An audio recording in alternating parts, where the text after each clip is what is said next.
오늘 열왕기하 18장 1절에서 12절까지 한 절씩 교독으로 읽겠습니다. 1절부터 12절까지입니다. 이스라엘의 왕 엘라의 아들 호세아 제3년에 유다 왕 아하스의 아들 히스기야가 왕이 되니 그가 왕이 될 때 나이가 25세라 예루살렘에서 29년간 다스리니라. 그의 어머니 이름은 아비요 스가랴의 딸이더라. 히스기야가 그의 조상 다윗의 모든 행위와 같이 여호와께서 보시기에 정직하게 행하여 그가 여러 산당들을 제거하며 주상을 깨뜨리며 아세라 목상을 찍으며 모세가 만들었던 놋뱀을 이스라엘 자손이 이때까지 향하여 분향함으로 그것을 부수고 느후스단이라 일컬었더라. 히스기야가 이스라엘 하나님 여호와를 의지하였는데 그의 전후 유다 여러 왕 중에 그러한 자가 없었으니 곧 그가 여호와께 연합하여 그에게서 떠나지 아니하고 여호와께서 모세에게 명령하신 계명을 지켰더라. 여호와께서 그와 함께 하심에 그가 어디로 가든지 형통하였더라. 저가 아수르 왕을 배반하고 섬기지 아니하였고 그가 블레셋 사람들을 쳐서 가사와 그 사방에 이르고 망대에서부터 견고한 성까지 이르렀더라. 아멘. 8절까지만 읽겠습니다. 오늘도 말씀의 은혜가 여러분과 함께 하시기를 기원합니다. 열왕기하 읽기 오늘 27번째로 이 말씀을 읽었습니다. 북왕국 이스라엘은 이제 망했죠. 나라가 없어졌습니다. 아수르의 침략으로 나라는 사라지고 사람들은 그대로 있는 것도 아닙니다. 대체로 나라가 망해도 백성들은 별로 그 삶에 변화가 없고 나라를 움직이는 그 세력만 바뀌는 법인데, 이 아수르가 망했을 때는 아예 나라의 주권자가 바뀌었을 뿐 아니라 백성들의 실체도 다 아주 큰 변화를 가져왔습니다.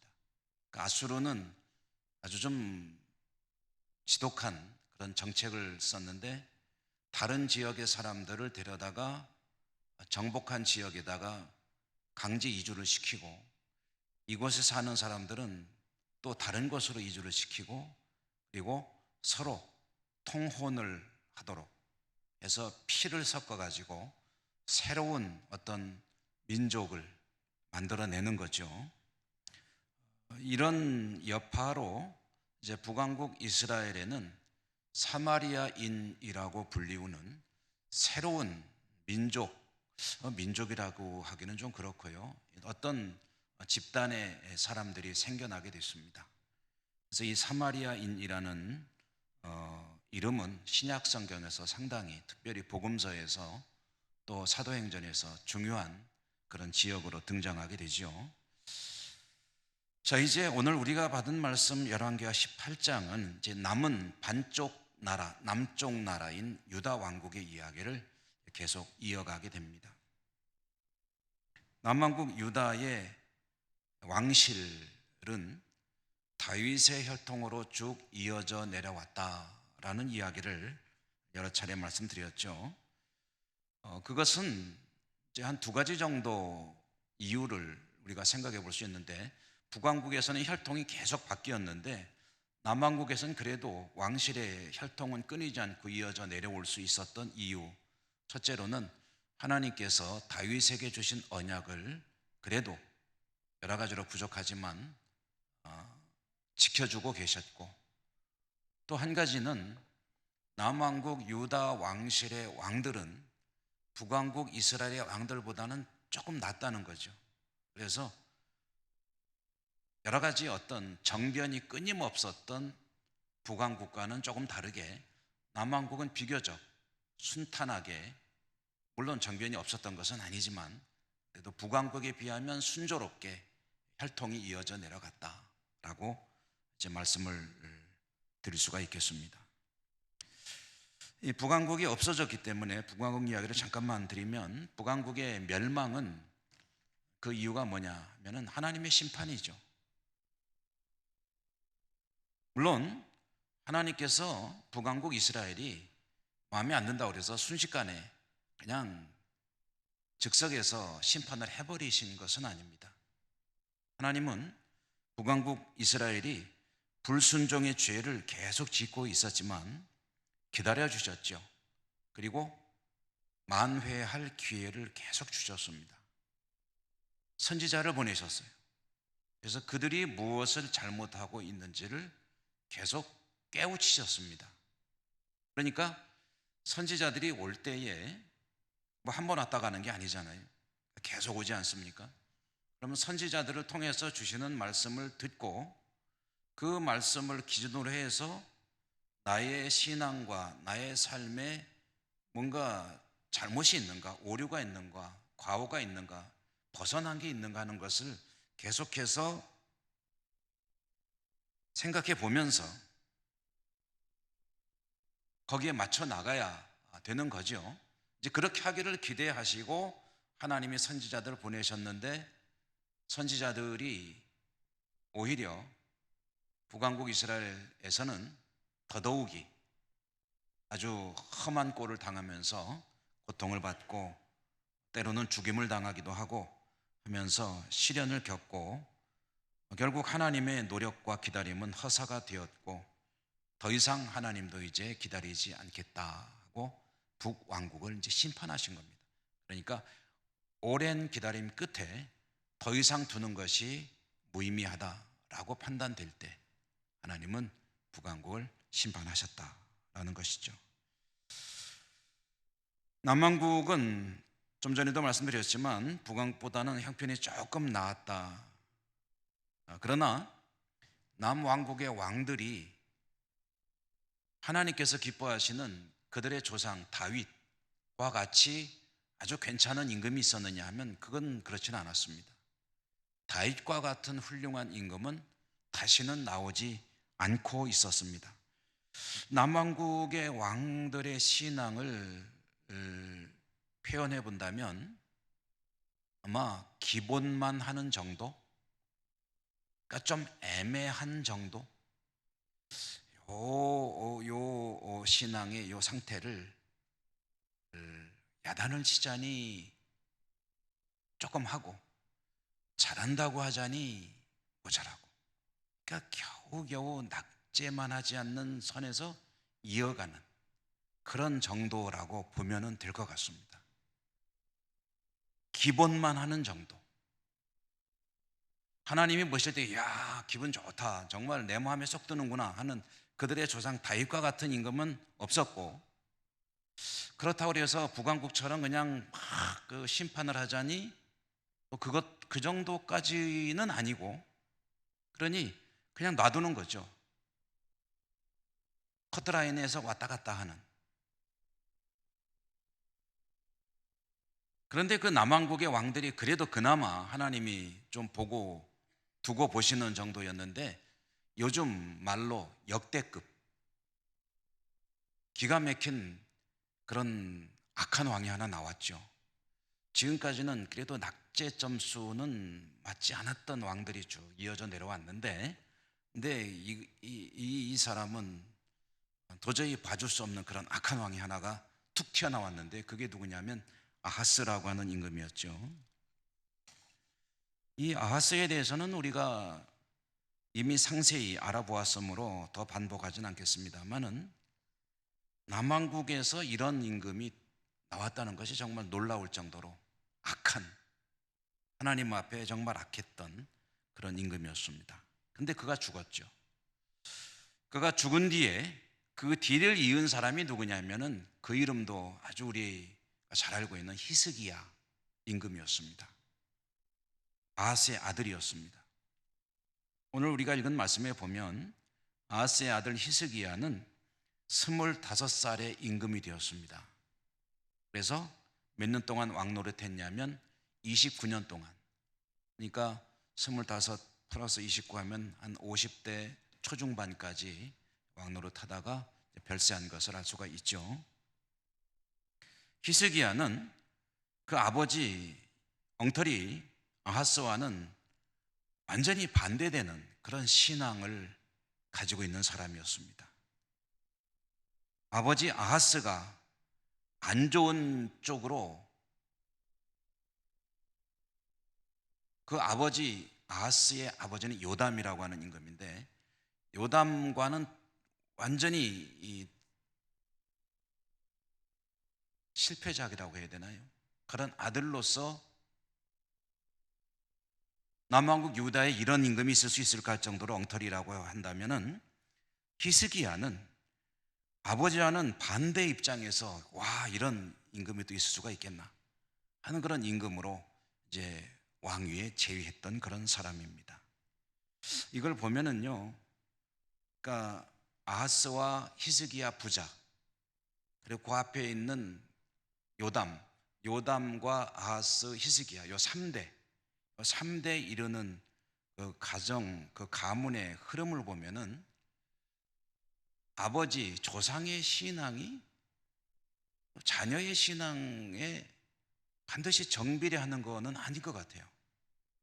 그러니까 아버지가 괜찮은 신앙의 사람인데 그럼 아들도 뭐 보편적으로는 신앙교육도 잘 받고 자라서 그런 대로 괜찮은 신앙을 가지고 살게 되는 것이 일반적이라고 한다면 반드시 그렇지는 않다.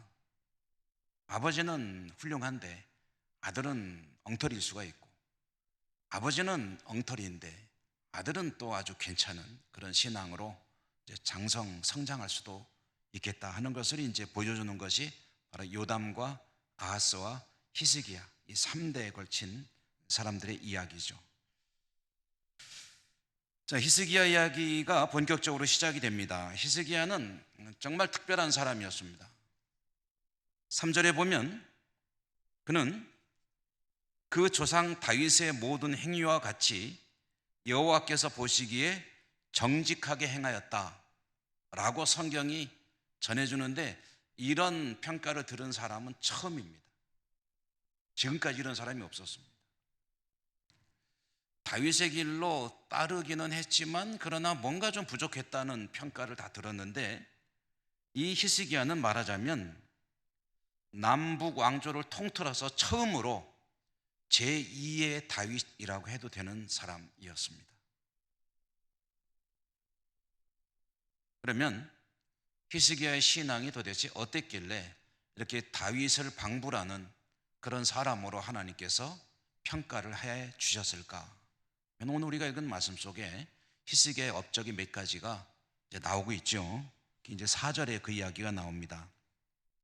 첫째로 히스기야는 산당들을 제거했다라고 합니다. 산당들을 제거했다.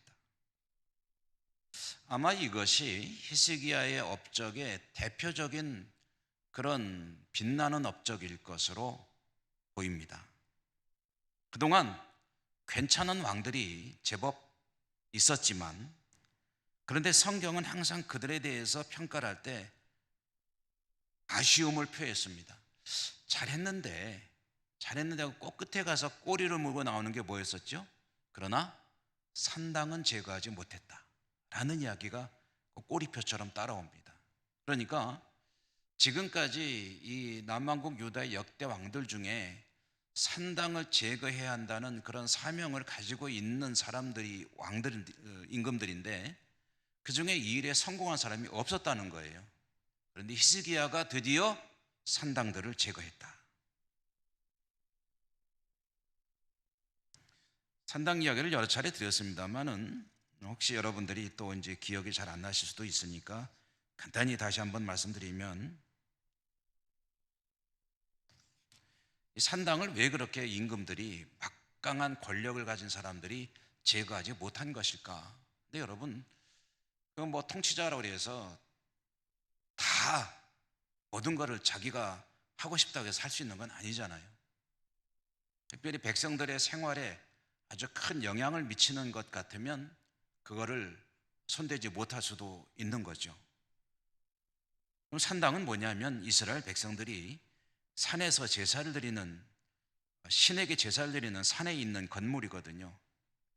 그런데 이스라엘 백성들이 제사를 드리려면 드려야 될 곳으로 정해져 있는 곳은 성전입니다. 예루살렘 성전. 그런데 예루살렘 성전까지 한번 가는 게 쉽지가 않습니다. 요즘 같으면 교통편도 좋고 그리고 경제 형편도 좋기 때문에 뭐 크게 부담 없이 한번 다녀올 수 있죠. 서울 한번 다녀오는 게 무슨 큰일입니까? 그런데 옛날에는 안 그랬죠. 한번 가려면은 적어도 한 일주일, 열흘 아니면 한 달 일정을 잡고 가야 되고, 그렇게 가려면은 적지 않은 비용을, 여비를 준비해 가지고 떠나야 합니다. 그리고 길이 위험하기 때문에 혼자 가는 것도 어려워요. 언제였어 강도를 만날지 모르고. 그러므로 이제 팀을 조직해서 가야 되는데, 그런 마을에서 모든 사람들이 다 이제 함께 갈 수 있을 때 어울려서 이제 큰 그 어떤 그 대열을 이루어서 이제 가는 거거든요. 그러니까 성전에 가서 개인적인 일로 제사를 한번 드리고 싶다 할 때 성전에 간다는 게 이게 보통 일이 아닙니다. 율법에는 이스라엘 남성들이 1년에 3차례 성전에 가서 하나님께 예물을 드리며 제사를 올리도록 규정되어 있죠. 쉽게 말하면 1년에 3번은 반드시 성전에 가서 제사를 드리라 라고 정해져 있는데, 이게 무엇을 반증하는 거겠습니까? 1년에 3번은 반드시 가라는 얘기는 성전에 가는 게 그렇게 만만한 일이 아니라는 것을 뒤집어 이야기하는 거죠. 3번은 반드시 가요. 여러분, 제가 우리 교회에서 이런 원칙을 하나 정했다고 하십시다. 1년에 3번은 주일날 꼭 예배를 드려야 됩니다. 그렇게 뭘 반증하는 거겠습니까? 주일날 예배당에 오는 게 쉽지 않으면은 3번은 꼭 와야 됩니다 라고라도 이제 정하지 않겠습니까? 궁여지책으로. 그런 이야기입니다.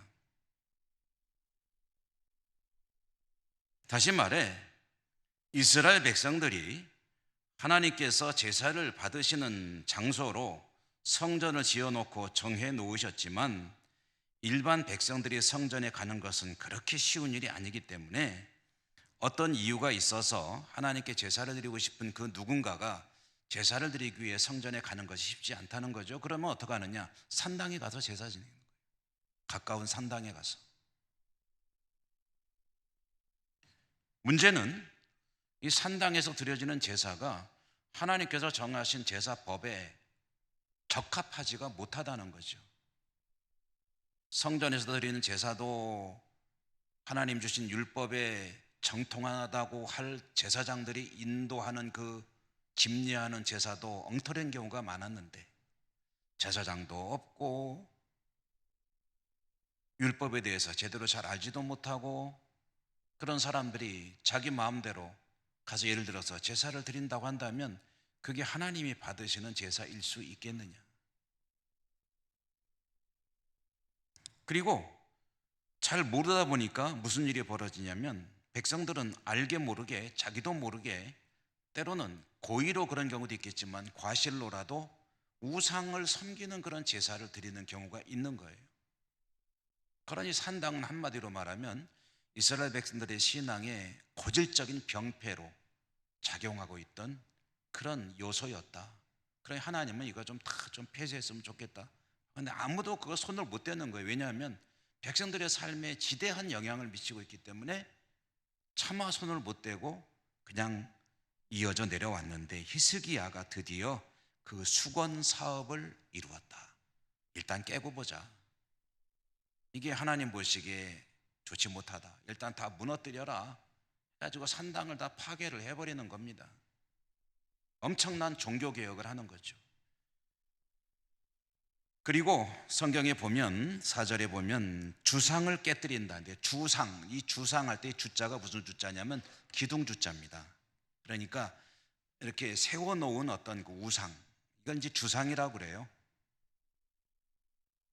그 다음에 아세라 목상. 그럼 목상은 뭐겠습니까? 나무 목자죠. 나무로 아세라 여신, 여신이거든요. 이 가나안의 토착 여신, 그 바알 신과 때로는 모자 관계로 나오기도 하고, 그리고 부부 관계로 나오기도 하고, 좀 애매한 그런 여신인데, 어쨌든 여신 중에서 우두머리 여신이라고 칠 수가 있겠는데요. 이 아세라 여신을 모시는 그 상이 나무로 깎아 놓은 거예요. 목상입니다. 이런 말 되게 참 죄송스럽지만 그 형태가 어떻게 생겼냐면 대단히 보는 사람이 민망한 음란한 형태로 그걸 깎아 놓는 거예요.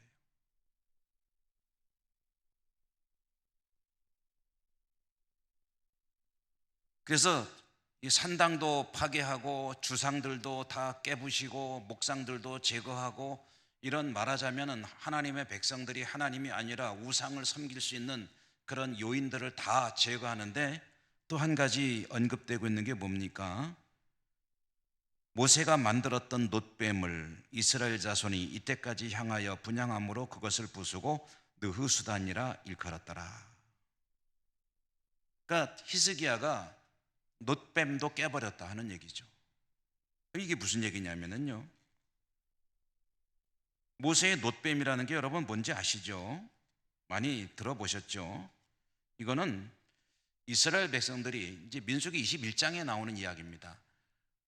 이스라엘 백성들이 출애굽할 때 광야를 다니는 동안에 한 번은 힘들고 막 그냥 짜증나고 먹는 것도 시원찮고 하니까 이제 불평 불만이 여기까지 꽉 차 있다가 가끔 한 번씩 터뜨리잖아요. 근데 또 하나님을 원망하고 모세를 원망한 거예요. 배고프다, 지친다, 힘들다, 언제까지 이렇게 돌아다녀야 되느냐, 뭐 이렇게 불평 불만을 털어놨겠죠. 그때 하나님께서 진노하시고 그 백성들을 이제 징계하시는데, 그때 징계하신 수단이 뭐냐면 불뱀이라고 성경에 나와 있는데 아마 지독한 독사였지 않았겠느냐. 불뱀을 보내셔서 이제 그 불평 불만에 가득 차 하나님을 원망하고 모세를 원망하는 이스라엘 백성들을 물어제끼니까 여기저기서 사람들이 픽픽 쓰러지는 거죠. 사람들이 다 죽어가는데, 그러니까 백성들이 이제 모세를 찾아와 가지고 잘못했다고 살려달라고 싹싹 비니까 이제 하나님께 모세가 기도를 하죠. 근데 하나님께서 주시는 처방이 뭐냐면 불뱀을 만들어서 장대에 높이 매달아라. 뱀에 물려 죽어가는 자들이 그것을 바라보면 살게 되리라 라고 하나님께서 말씀을 주셨어요. 불뱀을 어떻게 만들겠어요? 그래서 이제 만든 게 뭐냐면 놋으로 뱀의 모양을 만들어 가지고 장대에다 높이 매달아 가지고 이제 모세가 외쳤겠죠. 하나님께서 이와 같이 말씀하셨다. 이 놋뱀을 바라보면 해독이 되고 살게 될 것이다 라고 외쳤겠죠. 그래서 성경에 보면은 뱀에 물린 자들 가운데 놋뱀을 보는 이들은 전부 다 모두 다 살게 되었다 하는 그런 이야기가 민수기 21장에 그 사건이 전해지고 있는데요. 그런데 이때 모세가 만든 놋뱀, 그 놋뱀이 히스기야 시대의 사람들이 그 놋뱀을 향하여 분향하며 섬기고 있었다 라는 이야기예요. 그래서 히스기야가 그거를 깨버렸다는 거예요. 그 놋뱀을. 사람들이 그것을 향해서 분향을 하고 거기 가서 뭔가 소원을 빌고 마치 신처럼 섬기고 있을 때 히스기야가 그것을 깨버렸는데, 여러분 여기 이것 좀 우리가 조금 생각해 보고 넘어가죠. 근데 히스기야가 깨버린 그 놋뱀은 모세가 만든 놋뱀이었을까? 아니면 다른 것이었을까? 어떤 것이었을까요? 모세가 만들어 놓은 놋뱀이 잘 보존이 돼가지고 그때까지 보관돼서 전해지다가 마치 어떤 신성한 그런 하나님의 뭔 상징인 것처럼 모셔지고 그것을 향해서 사람들이 분향을 하고 그랬던 것일까? 라고 물어본다면 뭐 그럴 수도 있겠지만 그럴 가능성은 사실은 뭐 거의 없다고 봐야 되겠죠. 그 놋뱀 만든 것을 이스라엘 사람들이 그때부터 계속 아주 소중하게 간직하고 다니다가 수백 년이 지난 그 후에까지 그것을 아주 잘 관리해 가지고 모셔놓고 그거 신처럼 섬기는 그런 일을 하고 있었다고 보기에는 어렵습니다. 그럴 가능성도 없고요. 그러면 그게 무슨 얘기냐 하면,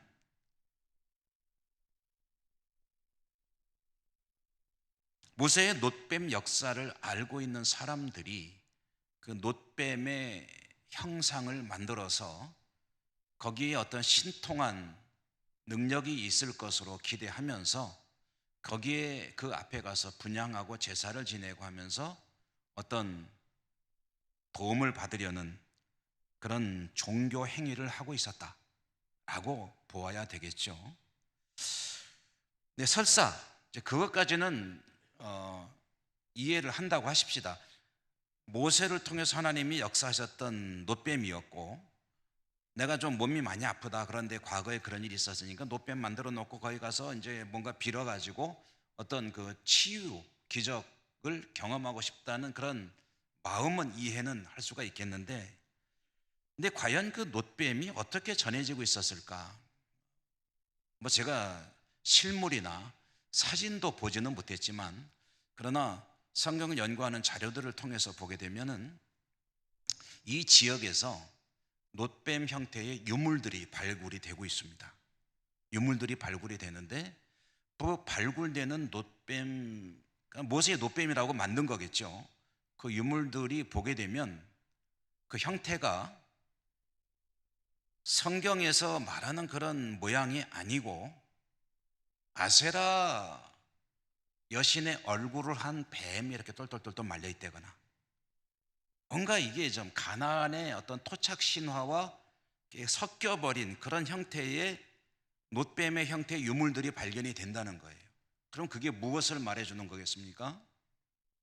히스기야가 파괴해버린 그 놋뱀이라는 것이 백보 양보에서 모세 시대의 그 놋뱀을 형상화한 것이라고 한다면 그나마 그런 대로 받아들일 수 있다 하더라도, 이것은 그런 것도 아니고 이 가나안의 토착 신앙의 내용과 모세를 통해 있었던 그 놋뱀의 기적 이야기가 섞여가지고 이것도 아니고 저것도 아닌 그런 형태의 뭔가 형상이 만들어져 가지고 사람들이 거기에 가서 자기 소원을 빌고 있더라 라는 이야기가 되는 거거든요.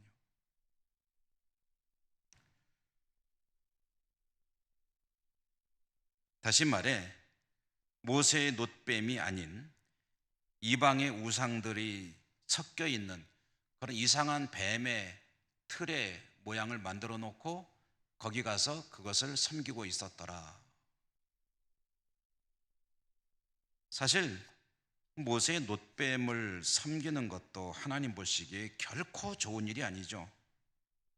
놋뱀은 민수기에 나오는 그 사건의 현장을, 그 어려움을 해결하기 위해서 하나님께서 일시적으로 주신 방편이지, 항상 뭔가 소원이 있을 때 거기 가서 빌으라고 하나님이 내려주신 그런 기도의 대상, 소원을 비는 대상은 절대로 아니죠. 그런데 사람들이 그것을 신격화해 가지고 그게 마치 무슨 대단한 물건인 것처럼, 하나님이 사용하시는 도구에 불과한 것을 그 자체가 무슨 능력 있는 것처럼 오해하고 그것을 섬기고 있다면, 이것은 또 다른 우상을 만들어 섬기는 것이라고 하지 않을 수가 없는 거죠.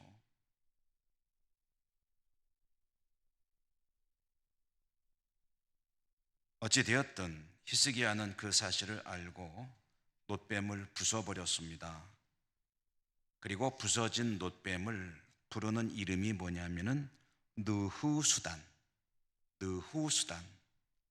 이 느후수단이라는 말의 뜻을 풀이해 보면 놋조각, 놋조각이라는 뜻입니다. 그러면 이게 히스기야가 느후수단이라고 그것의 이름을 붙인 이유를 여러분 이해하실 수 있겠죠.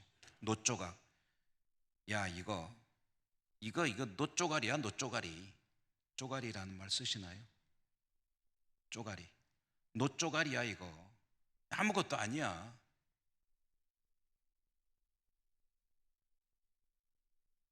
우리 교회에서 한 번인가 좀 그런 일이 있었던 경험이 있는데, 먼저 저 부목사로 목회하던 교회에서는 뭐 한 두세 번 그런 경험이 있었습니다.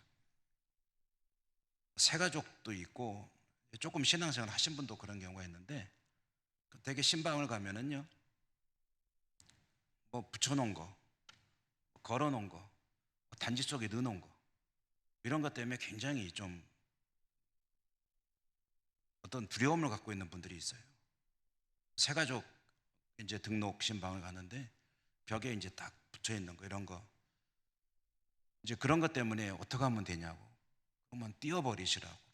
근데 저걸 어떻게 띄냐고, 왜 못 띄냐고, 저거 띄우면 큰일 난다고, 큰일 안 난다고, 제가 띄워드릴까요? 띄워가지고 이제 갖다가 찢어버리거나 불태워버리거나 하고, 또 무슨 물품들이 있습니다. 무슨 저 금속 같은 거, 무슨 목걸이 비슷하게 만들어 놓은 것도 있고, 이런 것들도, 그러면 목사님 이건 어떡하니? 그거 저 값어치가 나가는 거냐? 아니 별거 아니다. 그러면 내가 갖다 버려도 되냐? 버려도 된다. 그러면 벌 받으면 내가 받을 테니까 달라고 그래가지고 갖다가 버리고. 근데 이제 그 굉장히 두려워하는 마음을 가지고 있는 분들이 계시죠. 그때 이제 하는 말이, 이건 종이 쪼가리예요. 종이 쪼가리. 이거 아무것도 아니에요. 빨간 걸로 이렇게 막 써놓고 그랬기 때문에 이게 뭐 대단한 게 아니고요. 종이 쪼가리예요. 히스기야가 그 이야기를 하는 겁니다. 이거 노쪼가리야. 그게 바로 느후수단이라는 말의 의미입니다. 얼마나 우습냐 이런 거죠.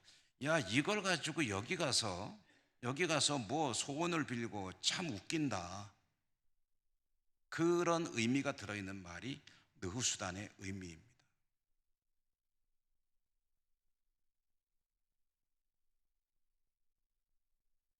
오늘 놋뱀 이야기 조금만 더 하고 마치려고 하는데요. 여러분, 이 놋뱀 이야기는 신약 성경에서도 아주 대단히 중요한 대목 한 군데에서 인용이 되고 있죠. 혹시 어딘지 기억이 나십니까? 요한복음 3장에 보면 예수님께서 예루살렘에 가셨는데 밤에 한 사람, 공회 회원이고 신분이 지극히 높은 고상한 인물, 경건한 유대인 한 사람이 찾아오죠. 누구죠? 니고데모. 니고데모라고 하는 사람이 밤에 예수님을 찾아왔습니다. 그는 영생을 사모하는 사람이었는데 답을 얻지 못하고 있었어요. 나사렛 예수라고 하는 선지자가 대단한 분인 것 같은데, 저 양반하고 한번 만나서 얘기를 해보면 뭔가 좀 얻는 게 있으려나 하고 찾아온 거죠. 예수님을 찾아온 니고데모, 그 니고데모에게 예수님께서 대뜸 주시는 말씀이 있습니다. 사람이 거듭나지 아니하면 하나님의 나라를 볼 수 없느니라. 볼 수 없다는 말은 들어갈 수 없다는 말입니다. 그러니까 봐야 들어가죠. 그러니까 하나님의 나라에 들어가려면 거듭나야 한다라는 이야기를 니고데모에게 해준, 답을 준 거죠. 그것 때문에 궁금해서 찾아왔는데, 그런데 이제 문제는 뭐냐면 거듭난다는 게 뭔지를 모르는 거예요. 그래서 니고데모가 다시 질문하잖아요. 그럼 어머니 뱃속에 다시 들어갔다 나와야 됩니까? 그때 예수님께서 하신 말씀이 불뱀 사건 이야기죠. 놋뱀 사건. 예수님께서 말씀하시기를, 광야에서 모세가 뱀을 든 것 같이 인자도 들려야 하리니. 광야에서 모세가 뱀을 든 것 같이 인자도 들린다는 이야기, 인자가 들린다는 이야기는 나무에 달린다는 이야기, 나무에 달린다는 이야기는 십자가에 못 박힌다는 이야기. 십자가에 못 박힌 예수 그리스도, 그분을 믿는 것이 거듭나는 것이고, 거듭나는 것이 다른 말로 하면 두 번째 설명할 때 물과 성령으로 거듭난다고 했는데, 그것이 바로 거듭나는 것이요, 하나님의 나라를 볼 수 있는 길이요, 하나님 나라에 들어가는 길이다. 그리고 네가 원하는 영생을 얻는 길이다 라는 대답을 그렇게 해서 주신 것이었죠. 그러므로 예수님께서 말씀하시기를 자신이 십자가에 못 박히는 것이 마치 모세가 광야에서 놋뱀을 매달아 올린 것과 같은 것이요 그것을 바라보는 이들은 살리라. 여기에도 예수님의 비유의 내용이 들어있다고 할 수가 있겠습니다. 십자가의 예수를 믿는 일과 광야에서 불뱀에 물려 죽던 자들이 놋뱀을 바라보는 것과는 본질적으로 비슷한 일이라는 거죠. 여러분,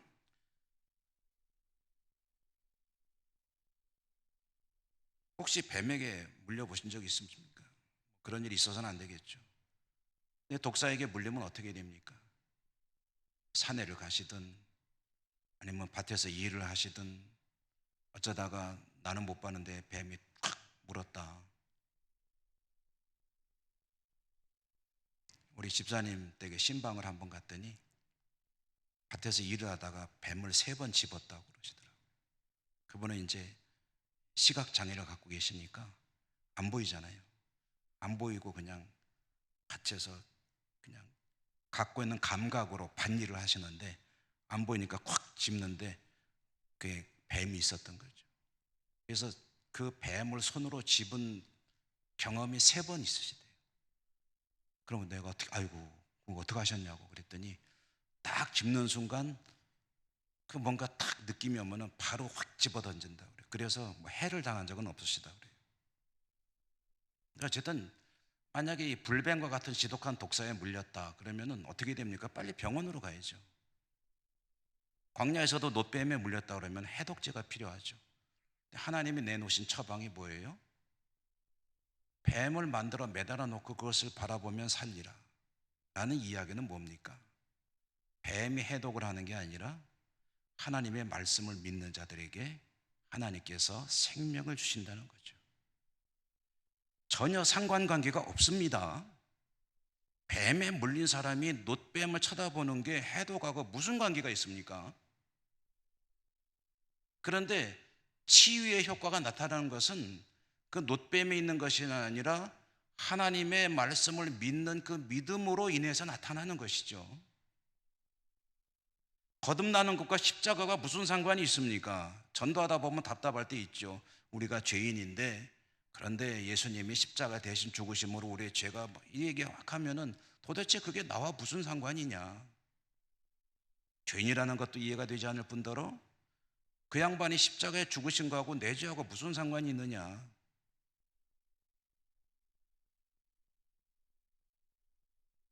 니고데모에게 주님께 주신 말씀이 그거예요.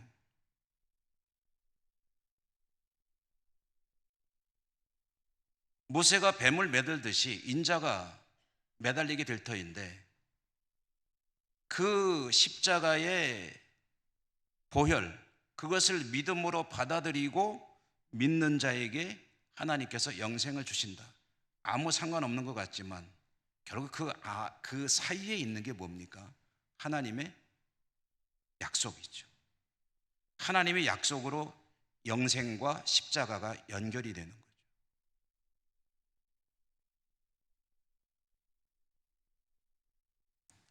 히스기야가 놋뱀을 파괴한 이야기, 그것은 하나님을 믿는 신앙의 핵심을 히스기야가 깨달았기 때문이라고 할 수가 있겠습니다.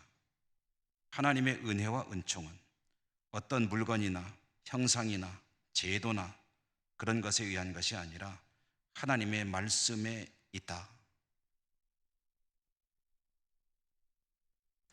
뒤집어 이야기하면 하나님의 말씀이 있는데 하나님의 말씀에 배치되는 합당하지 못한 물건이든 어떤 제도든 그것이 무엇이든 간에 그런 것들이 신앙의 영역에서 중요한 것을 차지하고 있다면 그것이 우상이 되는 거죠.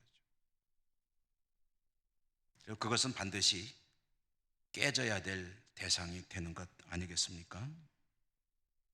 늘 하나님의 말씀 중심으로 살아가시는 여러분 모두가 되시기를 주님 이름으로 축원합니다. 은혜로우신 하나님 감사합니다. 오늘도 주신 말씀을 받고 다시 삶의 자리로 나갈 때 어디에서나 하나님 말씀만이 유일한 신앙의 근거요 또 줄기가 될 수 있도록 저희들의 삶과 신앙을 축복하여 주시옵소서. 예수님 이름으로 감사하고 기도드립니다. 아멘.